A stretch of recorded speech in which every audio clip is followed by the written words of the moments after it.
విషయం తర్వాత deputy CM Pawan Kalyan గారు గారు చిత్రంలో విడిచిన సాంగ్ అనేది చాలా బాగుంది, చాలా వ్యూస్ వచ్చినాయి. ఖచ్చితంగా హిట్ అవుతుంది అని చెప్పి నేను భావిస్తాను. At the same time Pawan Kalyan బాగా మాసిపడింది ఆంధ్ర తెలంగాణ కాదు, బయట ఇతర దేశాల్లో కూడా మంచి ఫాలోయింగ్ అండి. ఖచ్చితంగా ఈ సాంగ్ అనేది భయంకరంగా హిట్ అవుతుంది.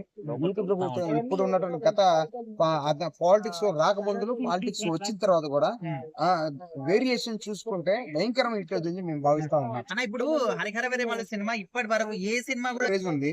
ప్రజెంట్ కూటమి ప్రభుత్వం అధికారంలో ఉంది. దీని కండిషన్ లో ఖచ్చితంగా ఏం జరుగుతుంది అంటే పవన్ కళ్యాణ్ ఉన్న మాస్ గ్రాఫ్ దృష్ట్యా ఆంధ్ర తెలంగాణ తనకి పక్కా మాస్ ఫాలోయింగ్ ఖచ్చితంగా భయంకరం హిట్ అయితే జరుగుతుంది భావిస్తా ఉన్నాను. పవన్ కళ్యాణ్ గారు ఇదివరకు ఆల్రెడీ రాజమౌళి గారి తండ్రి విజయేంద్ర ప్రసాద్ ఒక స్టేట్మెంట్ ఇచ్చారు.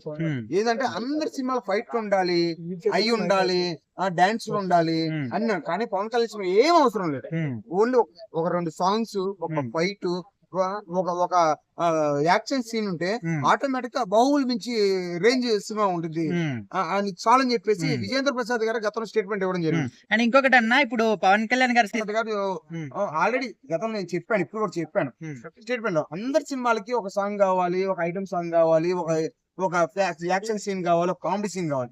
కానీ Pawan Kalyan cinema mass hero, ఆయన కనిపిస్తే చాలు. ప్లస్ ఏంటంటే ఆయనకి బ్యాక్గ్రౌండ్ వచ్చేసరికి మెగాస్టార్ చిరంజీవి గారు కింద నుంచి గ్రౌండ్ నుంచి వచ్చిన వ్యక్తి. ఆయన తన నుంచి కానీ తనంటూ ఒక సొంత బ్రాండ్ క్రియేట్ చేసిన వ్యక్తి. ఖచ్చితంగా ఆయన కనపడి ఒక సాంగ్, ఒక యాక్షన్, ఒక ఉన్నా గానీ ఖచ్చితంగా హిట్ అవుతుంది.